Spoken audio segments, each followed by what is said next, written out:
All right, then. Come on.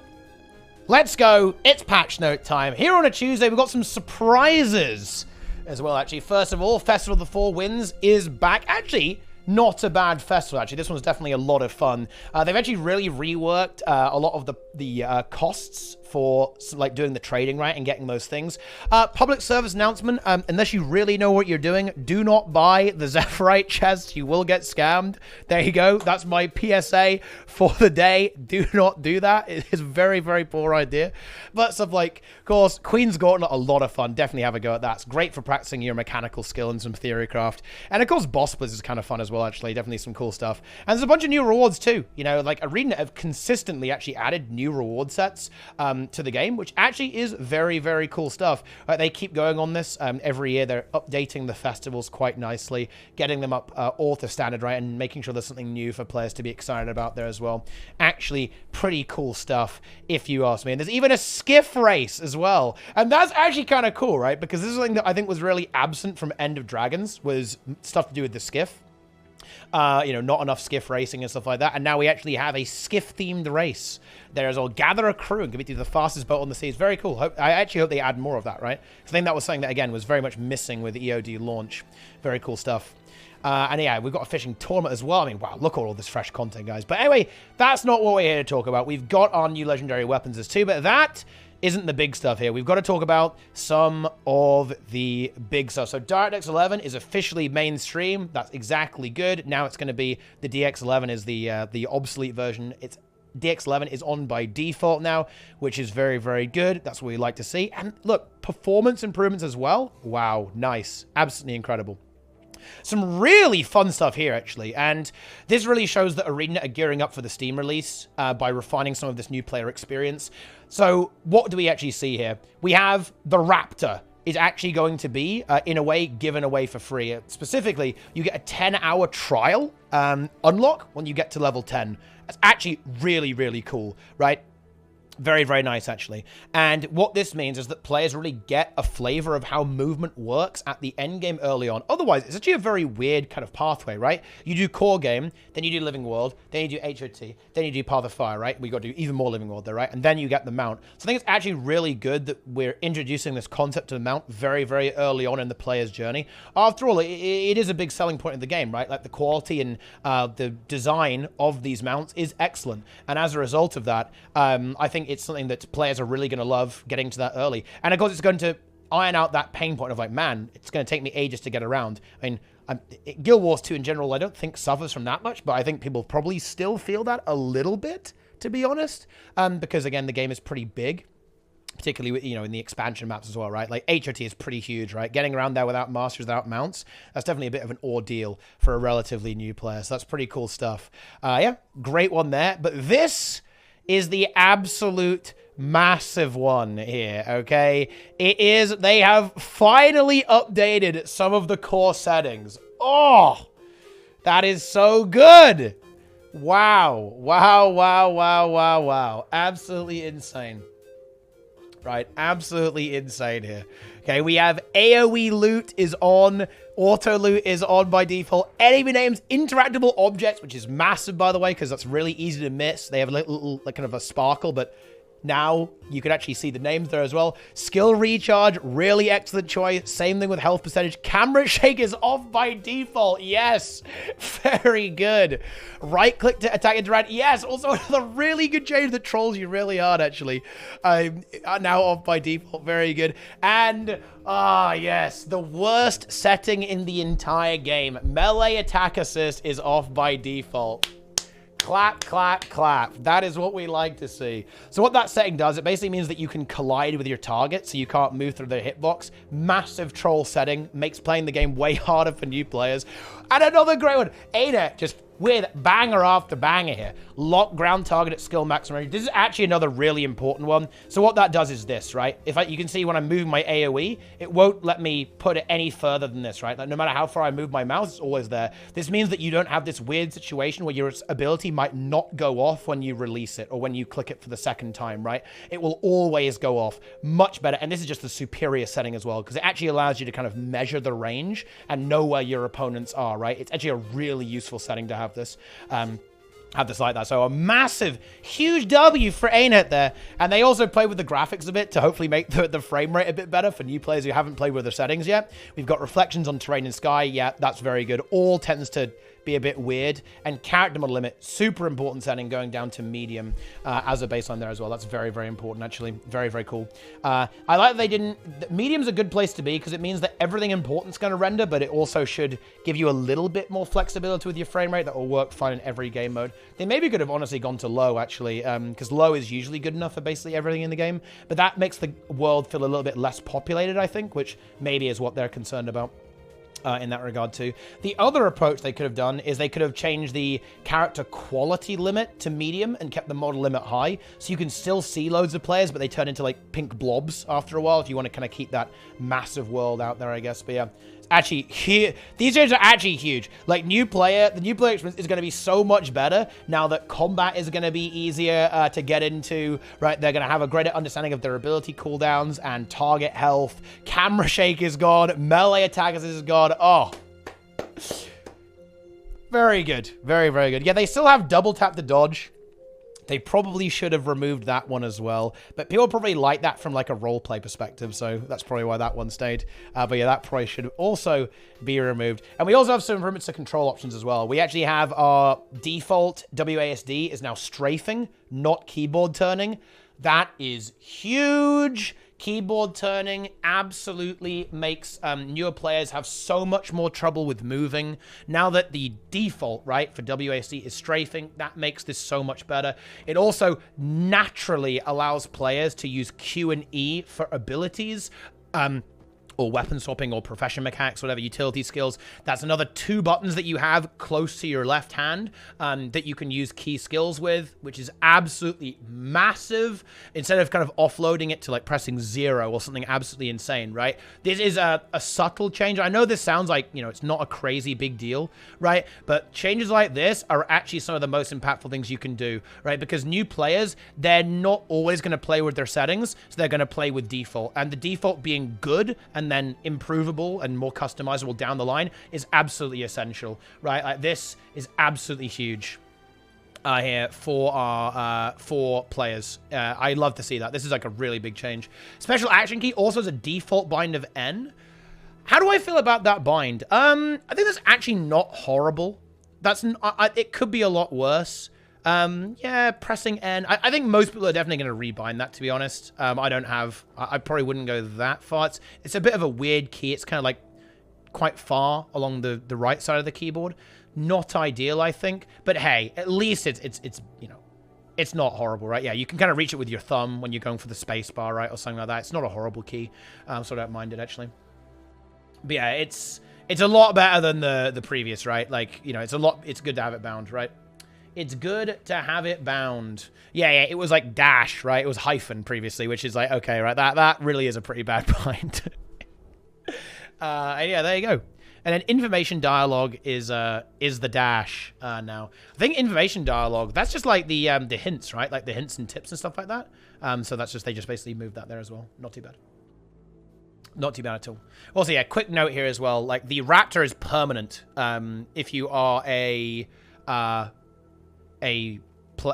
paid character as well, right? Like this, you know. Permanent access to the base Raptor after they've reached level 10. Players who've got POF can then get the Masters as well, right?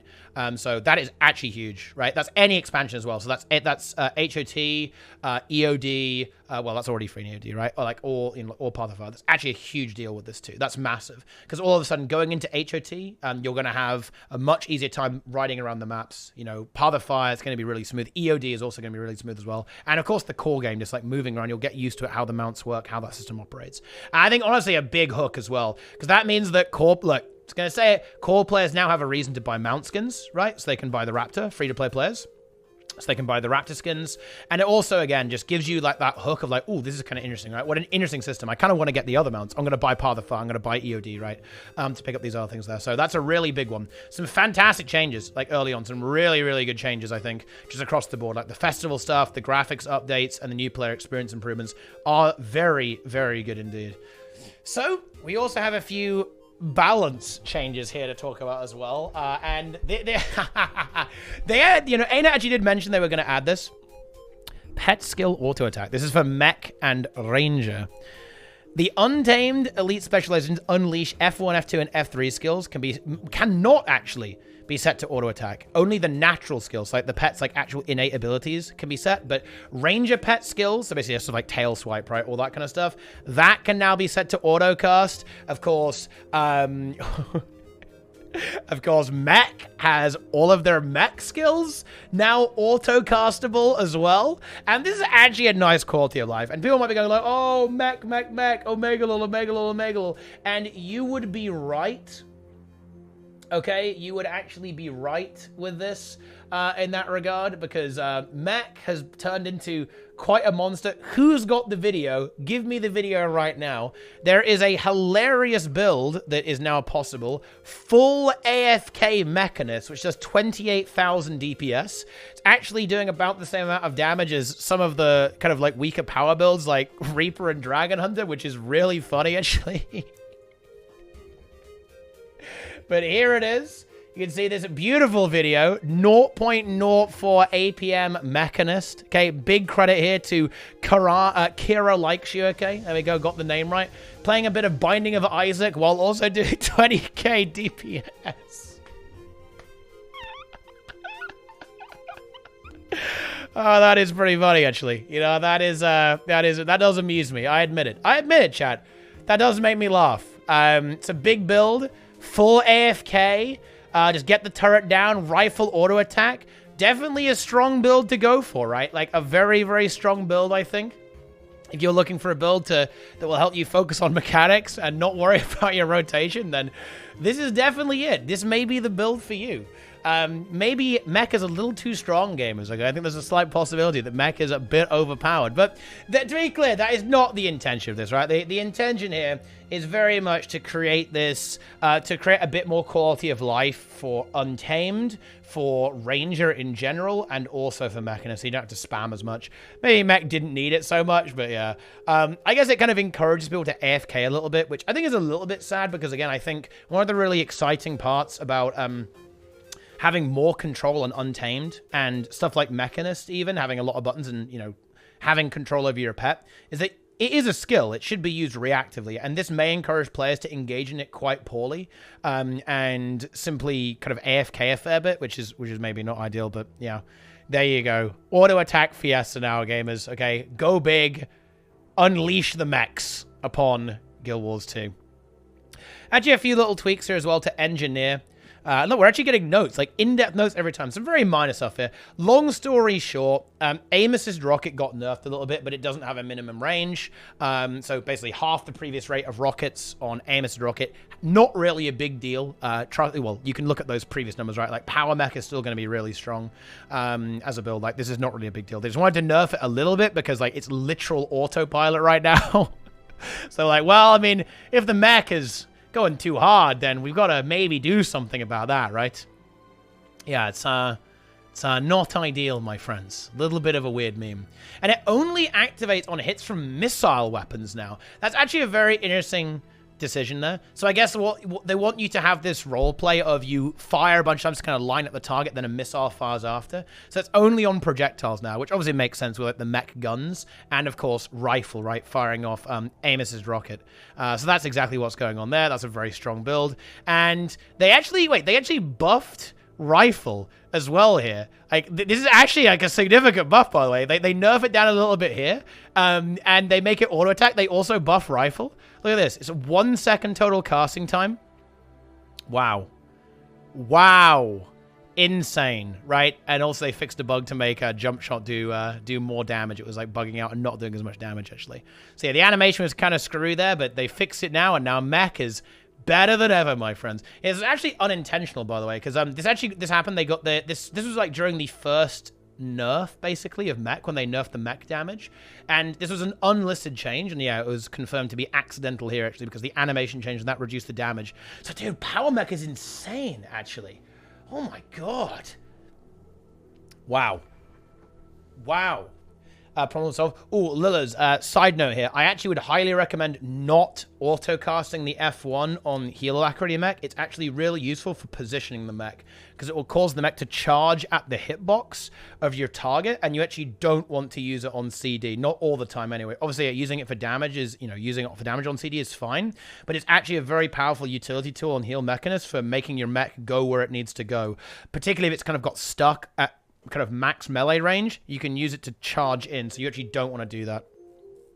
That's kind of what I was concerned about, right? That's a great example of it, is that you actually want to be a little bit careful with autocasting it, because you do lose the ability to use it whenever you want if you do that, which is actually an issue that you need to be aware of, right? And think about. So, hey, great example of why this change with the autocast is actually a little bit spooky.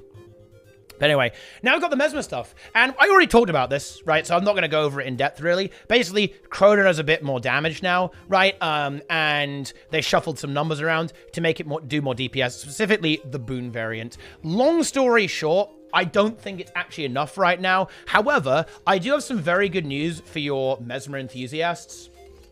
Okay, Mesmer fans out there, if you're a Mesmer enjoyer, right? Good news. I actually think that Chronomancer is actually only being held back by numbers right now and not by design, which, by the way, that should make you very, very happy. So the build I'm kind of thinking about is something like this. So the core is going to be, we're going to be giving quickness with this setup here, with Seize the Moment, and of course we have big shatters, decent boon duration here. I've got some diviner gear on, all that kind of stuff, right, while we're still doing some decent DPS with our dueling and domination trait lines. There's like a lot of damage here. And you have like the offensive stuff here, like improved alacrity gives us more crit damage now. We have time catches up, all that kind of stuff, right? Easy, easy, easy. And we have our sword, shield, and then sword, sword. You could honestly do greatsword here as well. I think you could do sword, shield, greatsword, for example. You could do sword, shield, sword, focus. There's a lot of flexibility there. Those will all work, right? All that kind of stuff. And the great thing about this is you're very flexible, because all of our quickness is now on a trait, right? This trait here, Seize the Moment. So we have a weapon and a trait that gives us quickness. And that means we can be very flexible. So what it means is that, yeah, we want our damage on this ability, but we have two utility skills that are essentially free. And that allows us to compete with that Firebrand position, that mech position, with Well of Precognition for Aegis, and even some Endurance regain, which is really good. And bear in mind, this is a very short cooldown of 20 seconds because of improved alacrity. And we have stability with Mantra of Concentration, alongside excellent control with our greatsword push, focus pull, shield, time sink, mower, right? Gravity well, can take time warp for more quickness. We don't need any of that, right? There's a lot of flexibility. And these two skills, you can take what you need. Don't need stab, great. Then we can have portal, we can have feedback, right? We can have boon and real with null field, right? We can do, even more of that. We can have more CC with Mantra of Distraction. All Chrono needs, and I'm serious here, is a few more numbers. I think they need to look at crit, right? With Mesmer. Because right now, Chronomancer still needs like a zillion% crit chance to get anywhere near crit cap, because we aren't taking danger time, right? We're taking improved alacrity now. So there still needs to be some more work here. But Chronomancers, you've got a build that works right now and is actually pretty darn competitive in the meta with the utility and what it can bring to the table. It's still undertuned 100%, and it needs a little bit more of a nudge. But you absolutely have a build that is actually very good from a design perspective. And that design perspective is exactly what holds back a lot of builds, right? And Chrono doesn't have that problem. You are flexible. You've got value, right? All that kind of stuff. I have some concerns about the Alack build, because the Alack build basically forces you to run some crappy abilities, right? It's going to force you to run wells, which you don't really want to do, right? Like, these wells are very, like, I guess, Well of Calamity and precog, and you're a bit less flexible on this build. So I'm definitely leaning towards the quickness build being the superior option, and the build that's more likely to really crop up and be that defining build for Boon Chronomancer, that support Chronomancer build, to be honest. But it's playable, right? It's not horrible. You still have all of the Mesmer goodies in there. I think what I'd like to see is cooldown reduction. Just set the cooldown reduction on continuum split back down again. That could be fun. And probably some look at the precision, right? I'd probably look at the dueling trait line, because this is actually, look, you know what they said about Warrior, right? Hey, Warrior, they've got the crit trait line, arms. Well, maybe we should have that in dueling, because we've got all our Fury here, right? This is where all like the Fury traits are. So let's go ahead and throw a bit more crit chance in here, or something like that. Like, give it an extra 10-15%. Because right now, Chrono, it's in for a world of pain if you try and crit cap, right? It's not ideal. Not ideal. But yeah, there you go. there you go indeed. Chrono, pretty good stuff, actually. And yeah, and actually, I actually want to mention this as a last thing before we move on to Warrior. This build is surprisingly boon heavy, right? If we look at what we can actually deliver, let's go ahead and get our stab mantra on again. We have stability. We have Aegis. We have quickness here as well on Seize the Moment. And on our shield, we have swiftness, might as well. Awesome bit of might. And fury from Master Fencer. This is actually a pretty darn boon heavy build, you know? And that's actually pretty exciting, I think. I think it's a pretty exciting setup to have here. You can do a lot. You can bring a good amount to the table, actually. Yeah. Not bad.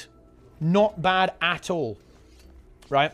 Would make Virtuoso absolutely cracked. Yeah, but you could just nerf Virtuoso to compensate for that, right? Like, you would remove the crit from Virtuoso and move it to dueling, basically.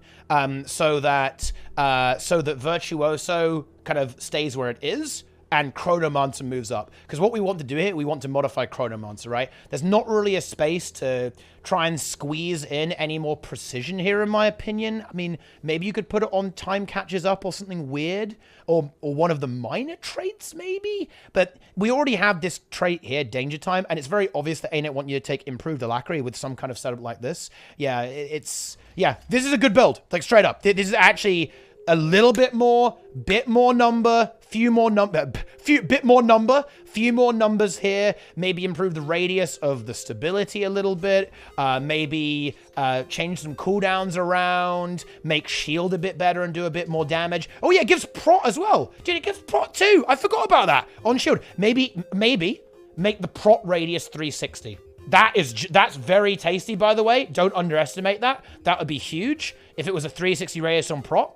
Because, again, protection is a very important boon. And if we now have that, we're giving prot on top of everything. Really nice, actually.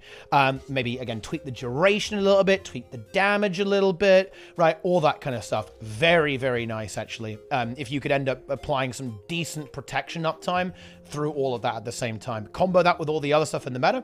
You're happy. You're seriously. Look, Chronos. This is it. Like, we're getting there. Like, yeah. Not bad. Not bad at all. Credit to ArenaNet. They've kind of snuck up on us with these changes, actually. Like the last 2 patches. Coming together. Yeah. 100%. This will be an option. Calamity Well. Yeah, I mean, yeah, the wells are... maybe need a bit more work. But yeah. That's that. They fixed the bug on Ranger. And now let's talk about banners. Right, let's go ahead and talk about banners here. And, honestly, there's more good news. Right, we've got some more games. Again, I've already actually prepared a few builds to talk about here. I thought that it would be good to, when I'm going over these analysis, to actually do a little bit more homework on my end and actually show you guys some of this stuff and what I think is going to be good, what I think is going to be the way to go with some of these new options here. So on Warrior, we've got a build. Yeah. We've got a build, Warrior mains. Rejoice. You are in business. So, of course, we still have our Blade Sworn DPS build. But now we have this Warrior build as well, and it's honestly good. It's honestly not bad at all. You know, we have these banners reworked, so now they have like a drop effect, right? So you drop them down. So again, we'll use our banner of tactics here. And boom, there we go. You can see that we got super speed there. We got a stack of stability, we got quickness, and we also got resistance in this radius here, as you can see there. Great. And we're running a full DPS build, right? This is kind of on par with what Firebrand does, right? With like a full DPS build, and you give quickness at the same time. We're on a Condi build currently. This is Condi Berserker, and we're in business. Double standards fits in nicely. We've got all the key stuff here: crack shot, right? Furious, Blade Master, wounding precision. Okay, that's not bad, and we have some nice effects here: super speed, stability, resistance. That's a super fun thing. That's super fun to have that. That's a very uncommon boon. Basically, nothing has, like, sustained resistance in the entire game, actually. And on Banner of Defense, we've got Barrier. We have an Aegis. Regen, this is a bit devilish. I'd like to see that regen go to prot, actually, to make it even better. Ooh, that might be naughty, actually. That actually might be too far. I'm not joking, by the way. That, never underestimate perma-prot or, like, semi-perma-prot on an aggressive build. That might be too far. The setup I'm running here, by the way, is basically, it's Viper with Rune of the Firebrand. This may not be optimized. Look, when it comes to like sigils, I'm not a warrior nerd. Wait till the warrior nerds come out with this, but this would certainly be serviceable. I've got smoldering. I think you probably want malice, actually. I think I'm overcapping on burning here a little bit, but you get the picture, right? We've got our condition damage build here. You could throw in a few ritualist pieces as well. I'm actually using the toxic maintenance oil to fill out my boon duration, because I think that's, you know, you don't have to worry about your gear as much. Oh, I also just have no... Great. I actually have just no stats on my amulet, so I'm definitely hard overcapping. Professional streamer, professional warrior player, and nothing on my backpack as well. Okay, look, I prepared well for this. You know, this was... I was very well prepared for this game, as you can definitely tell. But yeah, definitely go with malice here for sure. Instead of smoldering, you're overcapping. But you get the idea, right? You get the picture. Yeah, you could do Earth Geo, you know, whatever. You can do tormenting, right? There's only going to be some things there as well. But this kind of setup here with these abilities, you've got yourself a DPS build. It gives quickness. It gives a lot of quickness as well, actually, right? It's absolutely huge, right? So we just dropped... Let me look at this. Look at the quickness. Boom! That's up to 26 seconds of quickness there. Now, I do actually want to kind of say a bit of critique here, and kind of like early stuff here. We've actually been looking at kind of like high 20,000s in DPS, kind of that 28k range in terms of DPS. That ain't bad. Could probably use a little bit more because it isn't quite as utility rich as, say, some of the other options. But again, we're moving in the right direction here. This is a build. If you play this, you aren't trolling. You are absolutely delivering value to your team. 100%. This is a build that will do stuff, right? Now, my critique here is that it's quite difficult to actually... Oh, it's 30k, even better. Yeah, people have already refined it and made it up to, you know, first things I heard on patch release, right, was like 28k. We're already on 30k. Nice. That's a build. That's a build right there. Quickness, useful utility, still good CC with headbutt and so on. Tanky as well, ranged, right? Blood Reckoning is like a really strong heal skill, so you're very sustainy, right? You have, you know, ranged DPS 2, cleave with your longbow, right? No complaints here in that regard. So the big critique here is that it's hard to get value out of the actual impact effect because you're applying quickness, right? So you're going to be using banners off cooldown, right? That's what you're doing. You're using this off cooldown, right? And that isn't ideal because that means that your barrier, your Aegis, right, from Banner of Defense, and your super speed and stability, particularly as they're both short duration, they're incidental. So I would actually propose a final rework, okay? And listen, it's a bit cheeky. ArenaNet just reworked. They did. But let me actually suggest another rework here. I think what needs to happen is that we drop our banner down and we get our quickness from doubled standards and we get the passive pulsing effect, the boon. So we get our pulsing resistance and we get our pulsing regen or maybe prot if we're very, very good and we get an early Christmas present on Banner of Defense. You then have an active ability while the banner is up. So a flip skill. This flips over to something else. And using that creates an effect around the banner. I think that's great for RP. I love that role play that you're kind of cheering and the banner will erupt and do something cool. So the way I'd see it is we drop our banner down and we reactivate the skill. And then this reactive component, while the banner is out, applies the stab, applies the super speed, right? Like that. Maybe I'd actually push it to 2 stacks as well, by the way. I feel like 1 stack's a little stingy because it isn't super high duration. So I'd probably go 2 stacks of stab in that regard.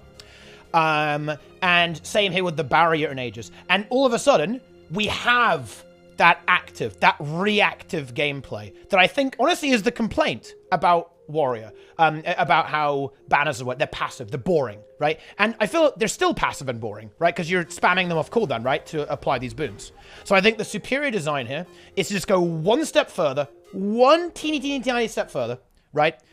Is you're going to activate, right? There's going to be this active, reactive component where it's like, okay, I need stab now, boom. There's a CC coming in, stab. Oh, there's an attack, boom, block it with my banner, with my Aegis, right? If you were super cheeky, you could even make it usable more than once. You could give it a 10-second cooldown.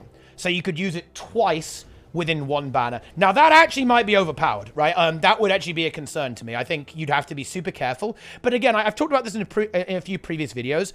I don't mind the idea of making of over-buffing something, right? Of going too far, right? Because I feel like support warrior, it's never been good in PvE.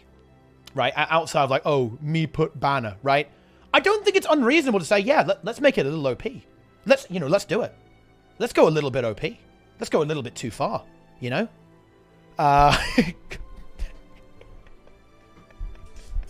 Let's do it on purpose. Let's have fun.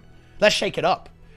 And you'd have to be careful in World Plus as well, by the way, just to be clear, because Banner of Tactics is already an excellent skill right now. You know, this is something we remarked on last time.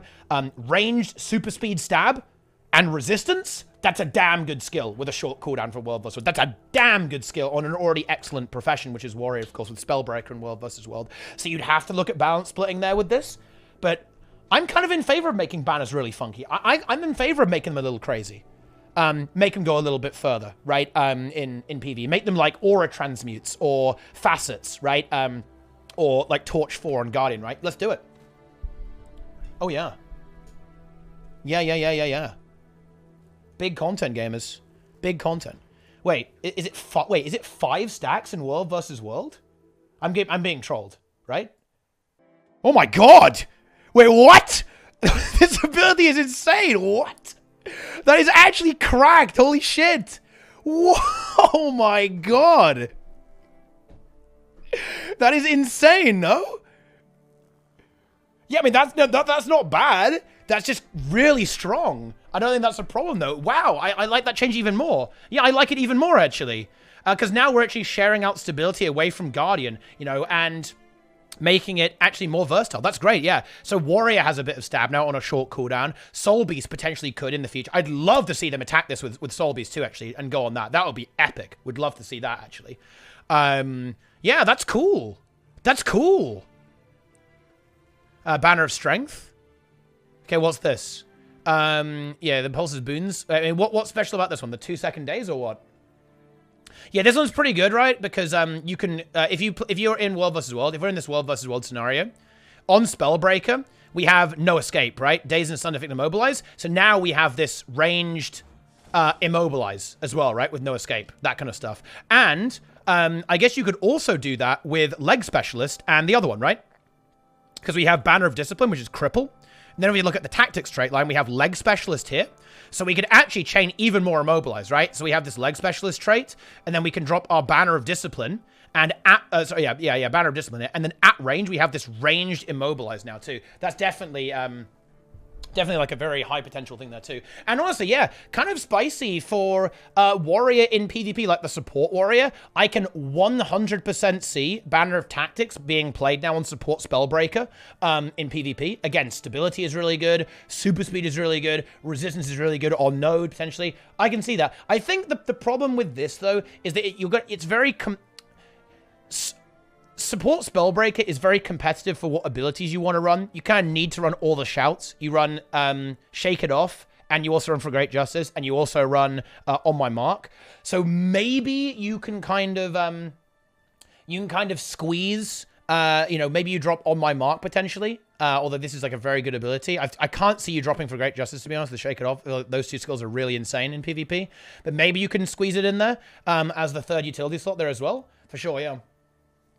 You can also do power DPS Warrior as well with this change. So you can actually do that too. I think that build will actually end up pretty good as well. Because you need very low boon duration now because of how strong this stuff is. And as a result of that, like, Power Berserker is going to be good. I think it's maybe... Power Berserker is decent with quickness. I think it maybe lacks a little bit on the utility side. But you should be able to get like a decent build with the Tactics trait line coming through as well, or something like that. It probably ends up doing some relatively good DPS, right? Relatively good DPS too. You'd love to see it. But yeah, I think the Condi one is definitely going to be superior for now. That's basically it for Warrior. Basically, banners are a lot better. It's a good time. Design is better. Maybe could be improved a little bit. But overall, very good. Very good. You know, we've moved there. You know, the last implementation, it wasn't very good. This implementation, actually, thumbs up. Very nice. Good job, ArenaNet. Like I said, would like to see a little bit more, though, you know? Like, maybe they will do what I tell them to, right? Maybe ArenaNet literally watch my stream, and that's what they add to the game. I mean, it's possible. It's possible. We get just some late notes, and I actually really want to highlight this one. This change might seem weird, and it might seem... What does it even mean? But this is actually a really cool change, and I think that it's been a long time coming, obviously, but this is actually really good. So players who are blocked will now be unable to add the player who blocked them as a friend. So what does this actually do? What's the use case here? Well, essentially, what you would do in World versus World, or even open world PvE, is that you could add someone to your friends list, and you'd be able to know what map they're in. And regrettably, this was used by some very unsavory people to actually stalk them in-game, right? And harass individuals and follow them around, right? Like, even if they don't want to be. And, it's funny, I actually have personal experience with this. I was doing map completion a very long time ago, and a World versus World guild actually found me in-game and started hurling abuse at me, like, while I was just doing my map completion. It was an absolutely surreal, bizarre experience.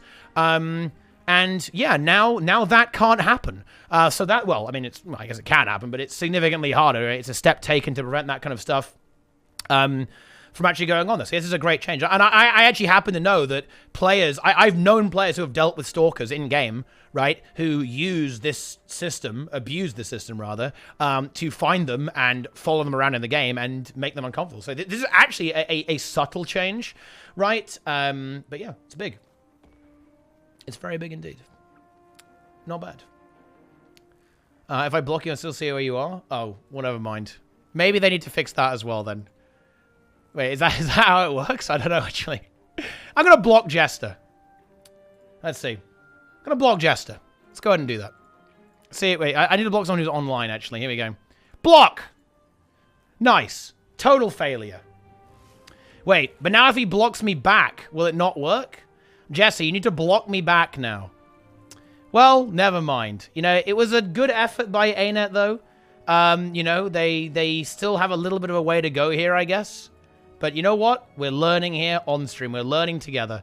Unlucky, ArenaNet. I do appreciate the effort, though, but might want to look at this.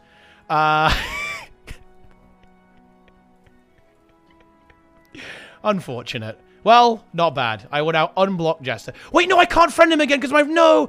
No! I've actually trolled so hard. Because now I won't be able to add him again because my friends is bugged.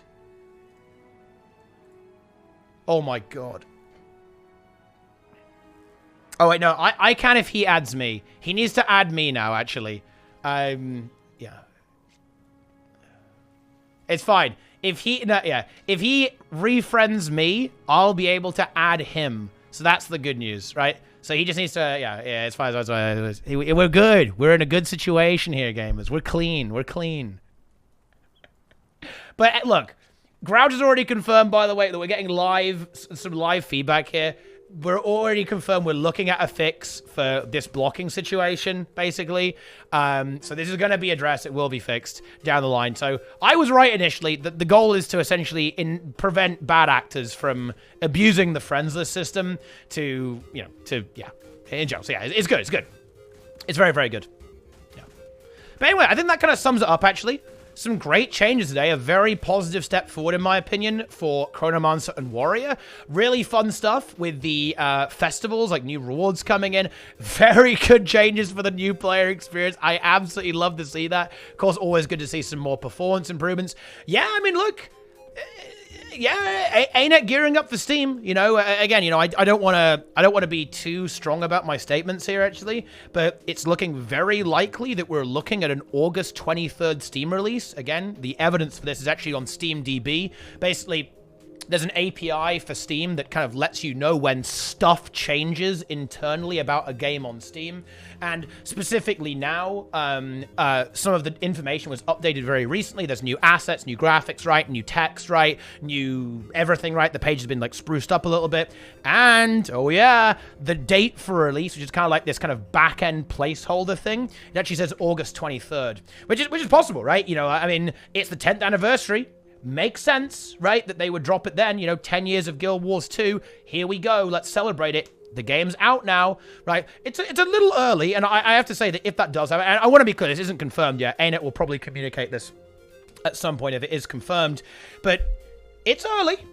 It's early, because I think there are still a few outstanding things that perhaps need to be addressed with the game. You know, I think that they're doing a great job with these new world bosses, right? And, you know, all that kind of stuff. I'd like to see more of that and more polish in that regard.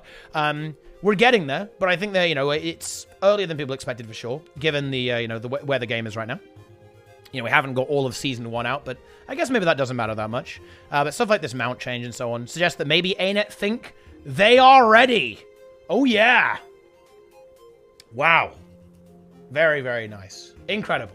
Insane. Yeah, could be an exciting time. I mean, that could be big. You know, I know. I think Steam is unpredictable.